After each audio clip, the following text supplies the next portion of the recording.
Surprise, surprise. Hi. I got you, Jesse Eisenberg, to Hello. come out. Hi.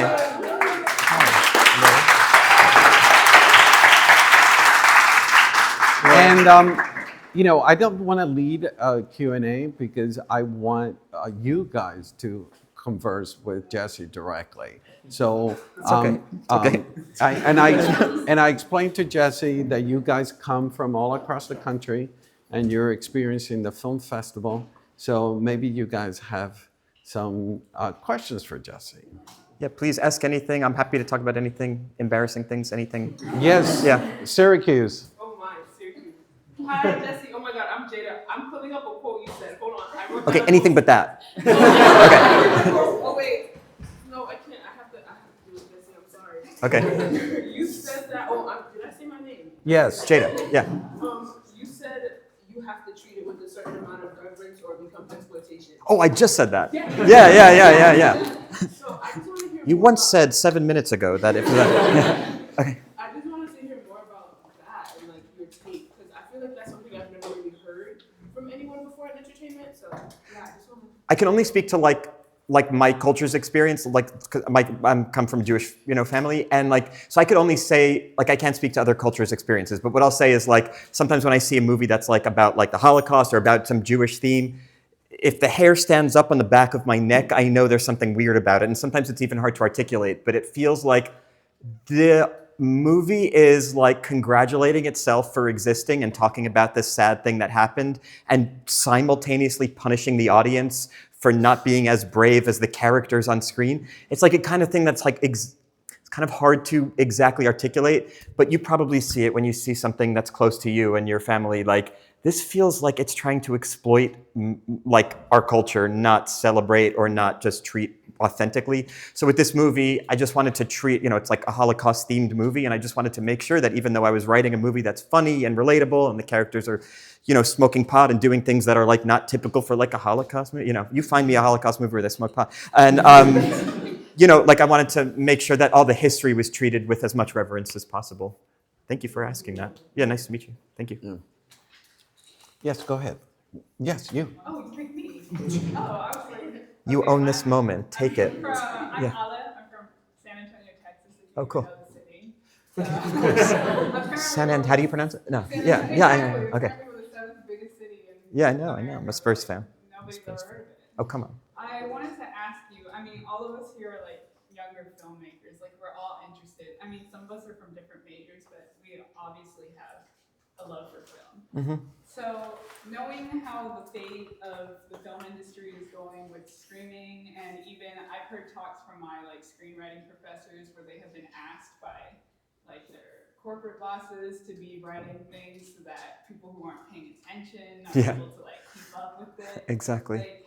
Especially from all of us, because there was a priority of people who come from cities where there isn't a lot going on there, especially with the industry. How do you think that there's any real ways for people like us to eventually break into this industry? Yeah, God, that's such a brilliant question, and I'm a pessimistic cynic. So normally I'm no, it's awful, but it's funny what you brought up. You said write something for people not paying attention, and the thought that came into my head was that that's been happening forever. So soap operas. My friend used to write on a soap opera, and she said that on a soap opera, you know what I'm talking about, soap operas, there's this totally beyond your generation. Okay, so... I know. Oh, got it. Okay, got it. Yeah, got it. Okay. So she said in soap operas, what you do is the doorbell rings, and then a character goes, the doorbell rang. And then somebody else goes, I'll go get the door because the doorbell rang. And so yeah, you're writing for people who are paying a third attention. So they're only going to catch those one doorbell things. And writing spans and then you have a movie like The Nickel Boys, which is this abstracted, brilliant POV thing. So, the arts have, is able to span all of these things. Some people probably feel really comfortable writing soap operas, and that's what their dream is, and it's not something I watch or whatever, but it's something that's really exciting to them to be able to do that every day and to have these stories track for a long time. Some people want to make a movie like I do, which is a really, kind of personal movie about my family stuff. Other people would think what I'm making is incredibly boring and self-indulgent.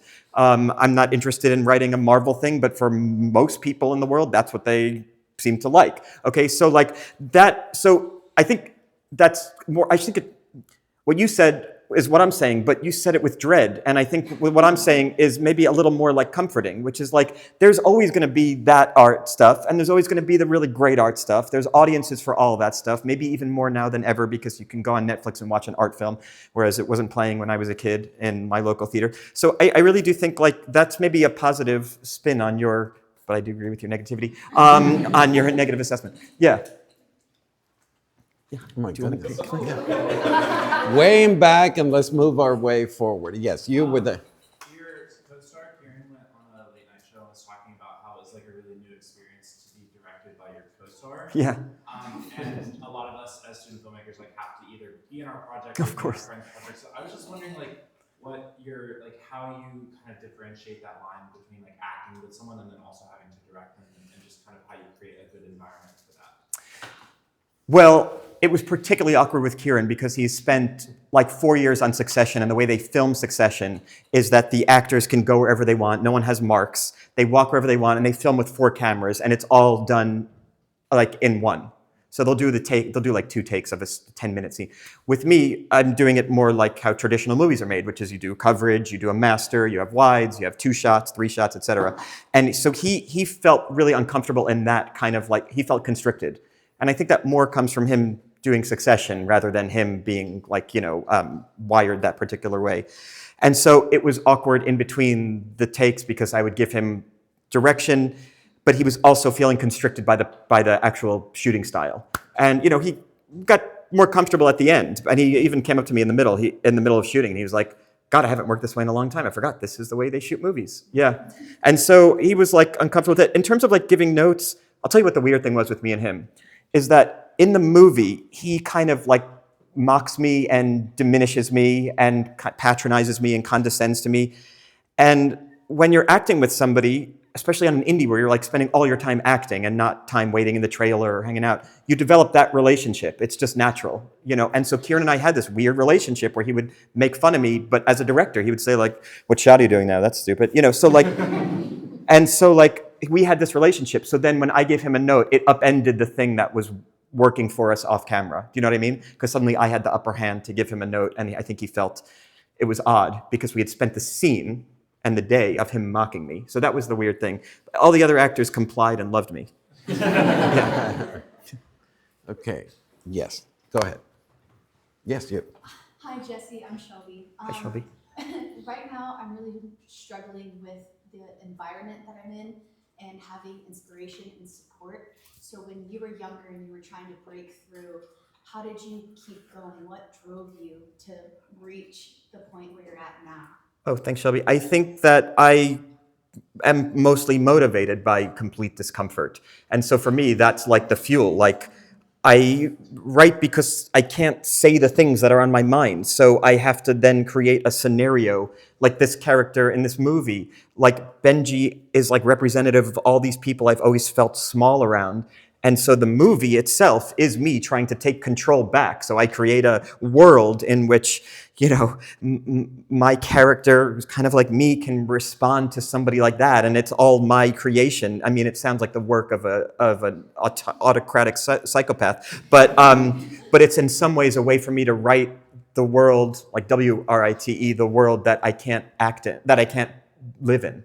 And so maybe that's it. Maybe I wonder if you flip your switch and say, like, the writing actually has to be a cathartic answer to everything that makes me uncomfortable. I think your writing, forgive me for saying this because I don't know you, but maybe would be even more personal. Maybe it would even be more entertaining because you're writing from a visceral place of, I have to get this out because I can't live it. Thank you. Thank you. Yeah, go ahead. Yes. Hi, Mr. Ed. My name is Mike. I'm from Hawthorne. I want to ask you, especially a lot of people ask about like self-directing and you've done both self-directing, self-writing, self-acting. My question is like, how do you like kind of be able to like articulate yourself like in the performance as well as like articulate yourself as a director with the crew, with actors, with like all that stuff around you, especially after and before like the writing and also later on the editing, just like, kind of how does that come together for you? I come from a place of complete gratitude that anybody else is there working with me. For the life of me, can't understand when a director is yelling at somebody on the crew who showed up way earlier than they did, is working for way less than they're making, and is lifting something that the director will never lift. To me, it's just mind-boggling. I go onto these sets just like, these are like personal movies. I can't believe that anybody woke up at 5 a.m. to bring a donut to my face at 5 a.m. so that I can direct my family's story because it's so precious. So, and I go through the entire process with that kind of self-hatred. And I love everybody who's working on the movie. I'm not good at costuming. I'm not good at production design. I can't do a cinematography. I can't hold a camera or lift anything. So like everybody there is better than me at something, and I know that, and that's why they're there, and I revere them for it. And so I guess that's how I feel. I've also had this advantage of being on so many sets as an actor, and as an actor, you get to talk to a lot of people that the director doesn't get to talk to. As an actor, you show up at 5 a.m. and you have the first hour with like the hair and makeup team, and so you know what they're doing. The director would never go to hair and makeup, for what, so, and then you're with the PAs and the base camp, so with the trailers while you're getting dressed, and you hear the gossip, you hear who's not being nice to who, and it's not gossip like who's sleeping with, it's like, oh yeah, everybody hates this guy on set, and you hear that, and so I do this as an actor, and then you go to this, and then you're waiting to go on set, and you're sitting with the grips and electricians because your part is not called yet, and you're waiting off the set. And so as an actor, I've gotten this amazing advantage of getting to know what people do and getting to work with everybody. Because as an actor, you're waiting around on set. You talk to everybody. Directors don't have that advantage, and so that also makes me really grateful to people I work with. And maybe it's that spirit that makes me really enjoy the process. You're being a little too self-deprecating and saying that you don't know about. It's my entire personality. And that you don't know about photography, you don't know about this and whatever. When you and I conversed about your film in the back, you were telling me about your influences and how much Y Tu Mamá También helped you.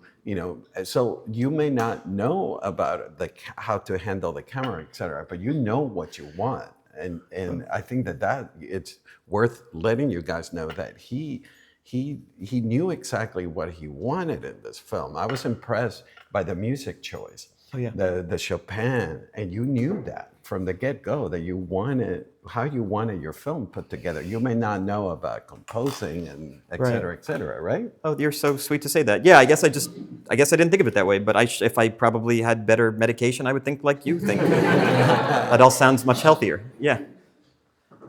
Yes, go ahead. Yes, you. Okay. Hi, nice to Hello. meet you. I'm Suja. Hi, Suja. I know you're probably really happy with the film, but I just wanted to ask, from a directing or writing perspective, what did you want to maybe change, or what did you want to do that you couldn't have done? Yeah, that's a great question. And God, that's such a good question, because I wanted to do a scene at the end and we didn't have time, but there was a little scene at the end of the movie, you see my character go home to his family's house and you see Kieran at the airport, and I had this scene and we just couldn't shoot it. We just didn't have enough time. That's my regret. And the scene was basically him talking to people at the airport, and then he's talking to strangers because he's good at talking to strangers. He's talking to strangers, but you can't hear it because the music's overplaying it. And then it does a cut to me and my trip home. Then it cuts back to the airport and Kieran is saying goodbye to the family that he was talking to, and they don't turn back to see him. I was like, oh God, that would have been heartbreaking, but we didn't have time to shoot it. And on set, it's this really weird thing where you're pressured. There's such little time. And we were shooting at an airport in Poland, but it was supposed to look like JFK. And we had to get crew and extras in through security. And so we had such limited time, and so I just, and I don't want to disappoint people, or something. So I'm just no, we'll just cut that. Don't worry, it doesn't need to be in the movie. And in retrospect, I wish I pushed for a little bit more, because when the director says, "Don't worry, this doesn't need to be in the movie," there's a breath of fucking fresh air that goes over the set, and everybody goes, good, because we didn't want to tell them it would be impossible. But some directors are a little more bold, and they're like, no, come on, we could do it, everybody get together. And then they have that scene in the edit. Yeah, so that's my regret, I guess. Thanks for, yeah. Yes, go in back, yeah. Hello, my name is Nick. I'm from New York. In fact, I'm a huge fan. All my engineering friends back home can't believe I'm talking to Mark Zuckerberg. So. Oh, thanks a lot. You can assure them. You're not talking to Mark Zuckerberg. To them, yeah. Anyway, my question is kind of simple, but as someone who has so much to say, right, his experience in writing and acting, it's on set, how do you understand, especially with this film, when there needs to be silence and how much is the right amount of silence? Because I think so much of the story is told through those quiet moments with you and Kieran. It's a good question. Yeah, that is a really good question. Basically, I didn't have enough of them in my first movie. We were shooting on 16mm film, and we had a cap of how much we could shoot, and we had a cap of how many hours. We were working like 8 or 9 hour days because it was like the height of COVID, but before vaccines. And there was a thought that if we worked 10 to 12 hours, we would all get COVID. This is when we were spraying our pizza boxes. And so I didn't have enough of that. And the audience, and the criticism of the movie was that the audience didn't feel like they can fall in love with these people. And I was missing that glue. And so with this, I just very specifically, you're asking a very astute question, and my answer is that it was like probably the most calculating thing I did was to get these characters alone in private moments where you can, it's that little thing that an audience needs to feel like they're in with the characters, not just watching them. And it's those little moments that feel while you're shooting them, why the hell are we shooting this? This is gonna be the first thing we cut. A little moment where you're sitting on a stool or something, but it's those moments that I realized on my second movie and not my first that makes us feel like we're on the journey with them and not just observing. So thank you for asking that. It was very specific. As a follow-up, the centerpiece, I mean, to me, the moment that is so breathtaking in this movie is when they arrived at the concentration camp. And your choice as a director, there's so much restraint. Right. Camera work, sound, there's no dialogue. Can you tell us about approaching that scene? Yes, and yes. Was it difficult? It's what Jada said. Yes. Yeah, thank you. You're from Syracuse? Oh, no, I'm from Fort Lauderdale. So why do they say Syracuse? Because I went to Syracuse University and I went to undergrad at Syracuse. Okay. You think? Yeah, congratulations. Yeah.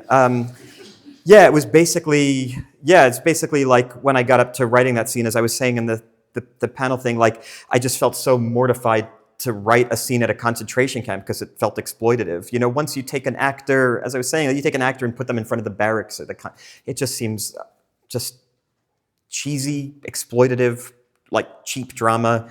And so I just tried to do as much as I can to show restraint. And what I didn't talk about in the panel, I'll mention now, which is that like the way we shot the scenes, we basically like set up the cameras in these rooms, and we asked the actors to come in and to be semi-conscious of not blocking each other from the camera, like literally not like standing in front of each other so we could see them, but otherwise just take in what you see there. And when you're ready, you can walk out. And so it was not like trying to dramatize the scenes or, push in on an actor as they have an emotion. It was nothing like that. It was all basically as matter of fact, almost documentary style as possible. And what we ended up getting was great reactions from the actors. It wasn't like, oh shit, they could have been acting more. It was like, this is exactly what it should be. And some of the actors felt it more than others. Kieran's character, there's this great moment at the end of the concentration camp scene where I put my hand on his shoulder and Kieran goes, and what happened was, he was looking at these shoes. It's the shoes of all the people who have been, killed. And he had been missing his kids so much. Like he really doesn't want to work because he wants to stay home with his kids. And he saw like a kid's shoe and he went, and like, it's in the movie. And then we walked out and I was like, are you okay? He's like, I saw a kid's shoe. I knew he was like really missing his kids that time.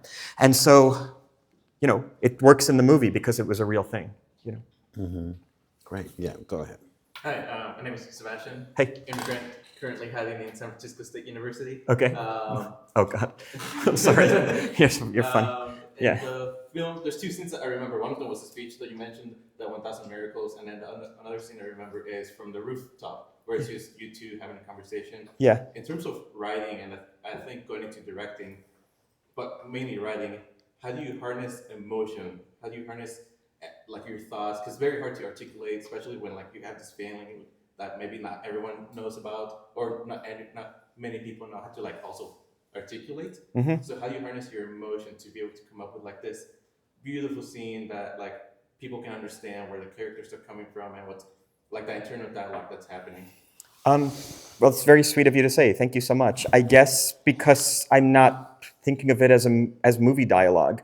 I'm not thinking from the perspective of, I bet this guy would say this. I am literally just writing everything I felt for 40 years about people who make me feel less than or whatever. And my new movie is about, a woman, a 60-year-old woman, but it's all the same feelings I have. She's joins this community theater in New Jersey, so a very different process. But she talks about how she feels like she's constantly walking around with this mask until she's playing this part, and then it feels like she's finally taking this mask off. And the part she's playing is so stupid, and it's in a dumb musical. But it's everything I felt as an actor, that I'm walking around constantly self-conscious in my real life.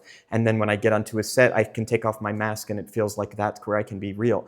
And so I'm just writing all those things. So those two particular scenes that you mentioned, and thank you so much for saying all that, that's really sweet of you, is that like, that's just my personal feelings.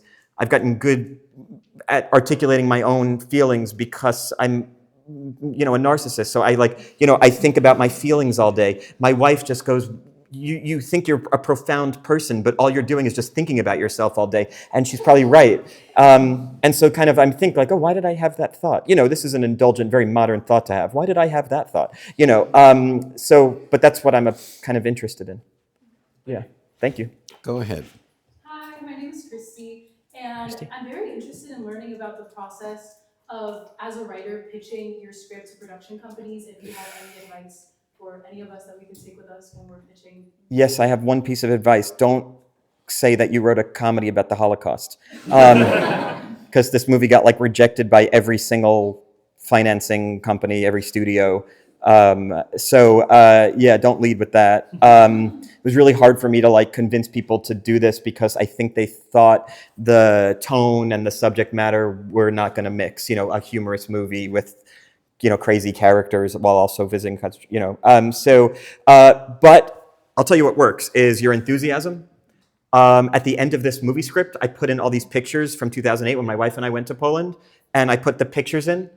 And I put the pictures in so that readers can know what the set's going to look like, because I was literally putting pictures of me in front of a lot of the places that we shot, these big monuments, these big cities. And so I put that in at the end to just show the reader what the movie might look like. But what it did actually was show that the movie was personal and that I have enthusiasm for it.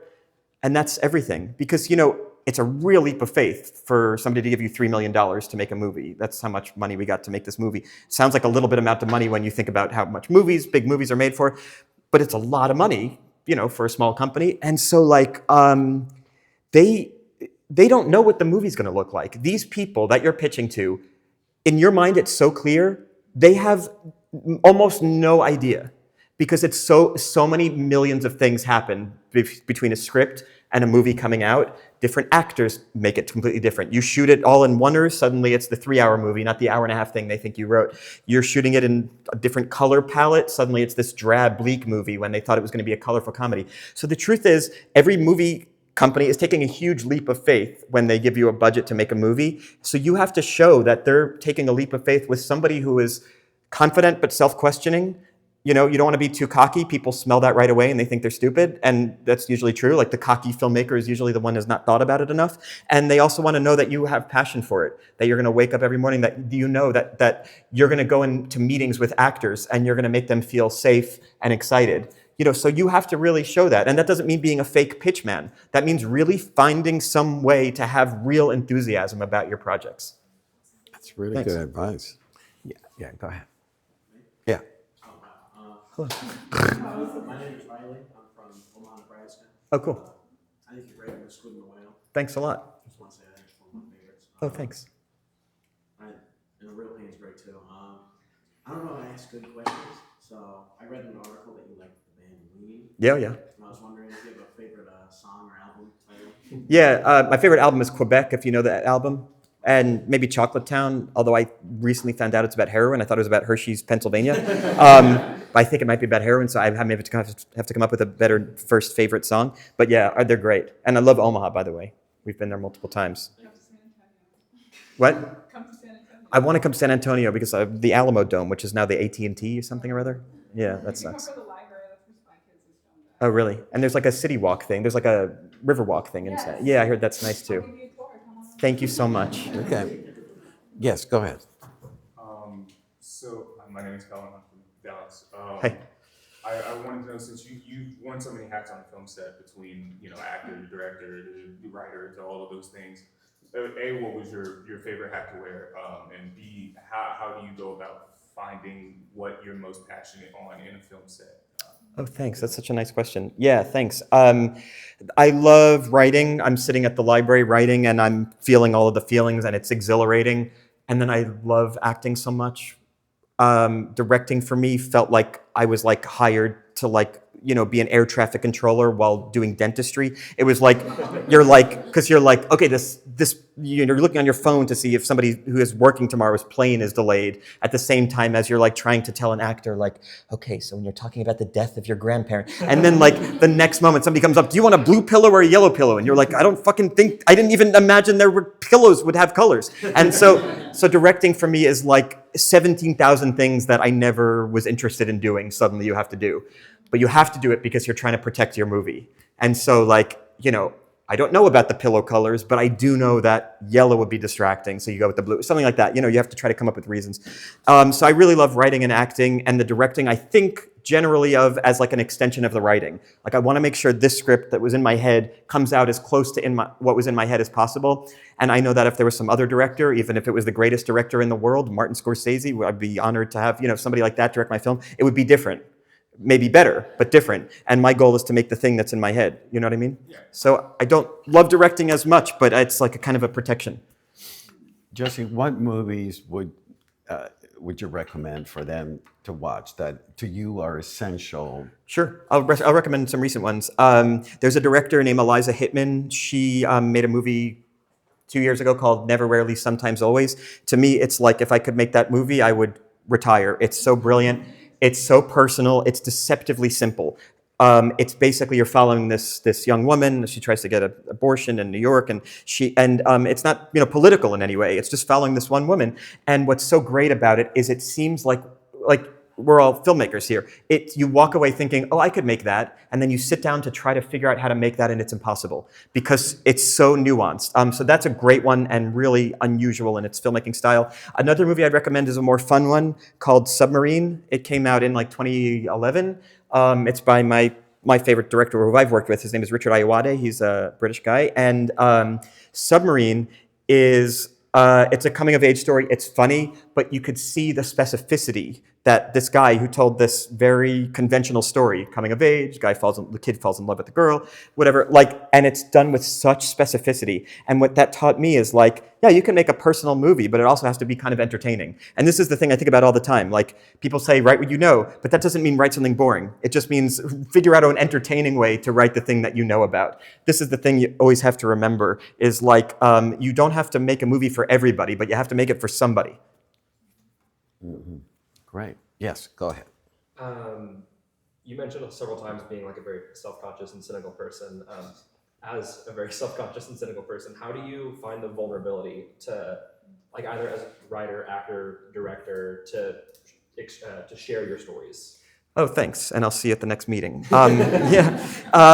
I feel more vulnerable standing in a room with people at a party when you're supposed to go, hey, wasn't that funny the other day? I know, the weather is so different in this city versus, to me, it's like my head's gonna explode and I feel so embarrassed and then I think, oh, why did I say that about the weather? But the person's still talking about weather, so now I think they're dumb. You know, so that's for me is like the hard part of the world. And then the good part of me in the world is like when people are talking about the arts, like, yes, we should be doing this. This is so exciting. We could do this and this. And my favorite thing in the world is like, with friends, is like they give me something they wrote and I talk about, you know, because I'm not so interested in just talking about things that I'm doing. Like I sit next to a guy who writes his own scripts. When I write, we write at the library. And my favorite thing in the world is to spend a day bouncing ideas with him for his stuff too. I love that stuff so much. And so you ask about kind of like, how do you have like the vulnerability to show it? To me, the other stuff is the hard stuff. And this is the only thing that makes sense to me. Yeah. But thanks, yeah. Yes, go ahead. You, yeah. Hi, my name is Steph. Thank you so much Hi, for Steph. being here. As my peers have mentioned, you've worn a lot of hats in the industry, so you're obviously no stranger to the festival circuit. Mm-hmm. I'm curious, how or when do you feel most supported as a filmmaker by a film festival? Oh, by a film festival? You know, film festival. It's, you know, the secret of film festivals is that they are also thinking of their own programming. and they want, some film festivals want sales. We think of film festivals, and for the most part, a lot of them are, pure places to celebrate cinema and show new voices, etc. But they have an agenda as well, and it's important that you remember that as a filmmaker, that your thing might not be given a big theater, not because your thing is not good, but because there's maybe a bigger title that has, more of a hope for sales, or, they have a long relationship with an actor, and that actor is not in your movie. So I think the healthy relationship to have with film festivals as filmmakers is to know that they're also programming for their own reasons. They might be programming documentaries that are not yours because they have a certain political leaning. So those places are also their own entities. So my friend just got rejected from Sundance, but she got into South by Southwest, and we were talking a lot about it. And basically, I was like, your movie is like a weird, controversial movie, and you can't take their rejection as a sign of the quality. Sundance has their own aesthetic. So I think the healthy relationship is not, did I get rejected because my thing is bad? I think it's healthy to also understand that they have an agenda too. So don't feel, like so many amazing movies come out of not the top ones. And so many amazing movies not a lot of people know about, and they didn't go to the top ones, and so many horrible movies go to the top festivals. I can assure you. Yeah, absolutely. Yes, you could with the jeans shirt. Yeah. Okay. Yeah. Well, first of all, never rarely, sometimes always. It's one of my favorites. Yeah, it's the greatest thing. Really appreciate Yes. that recommendation. Thank you. I also wanted to say that I appreciate your openness with anxiety. Oh, thanks. And not even just openness, but like letting it be a part of your work and letting it be honored in your work. Oh, you're sweet. And as someone with anxiety, like staring down the barrel of film, acting, directing, writing, whatever it may be, is sometimes feels kind of impossible. So I was wondering if you have anything about like your journey getting to that point of like honoring your work and letting it be there. Oh, that's so nice. I accidentally, like 15 years ago in an interview, like made a joke about having like OCD, but I thought it was kind of just like a joke. I mean, it was kind of true, but I also thought it was just like a joke. And then like I got like letters. I'm not like a letter getting kind of actor. Some people are like letter getting kind of actors. I'm not that, but like, you change. But basically somebody's like, thank you so much for talking about that in that interview. And I was like, what? It was a joke. I mean, it was true, but I was making a joke. And I realized at some point, like I can kind of repress all of my things in my life, or I can just get comfortable talking about it.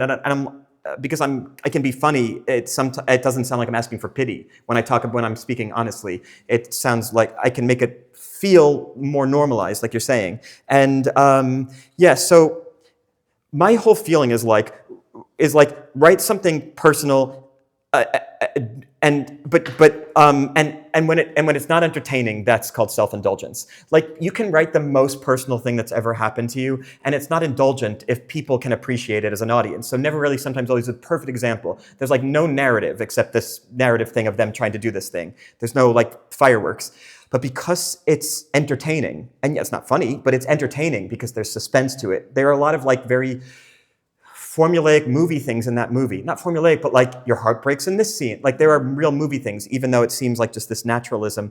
And so that's what I feel like. I can write about all that stuff as long as it's in the context of something that an audience can appreciate. I'm never writing like for myself. Like that's kind of weird. Like, I do have to get these things out, and writing helps, but I'm always making sure it's contextualized by some cinematic, humorous, dramatic stakes, something that feels like it's worth a company spending $3 million on the leap of faith they take for me.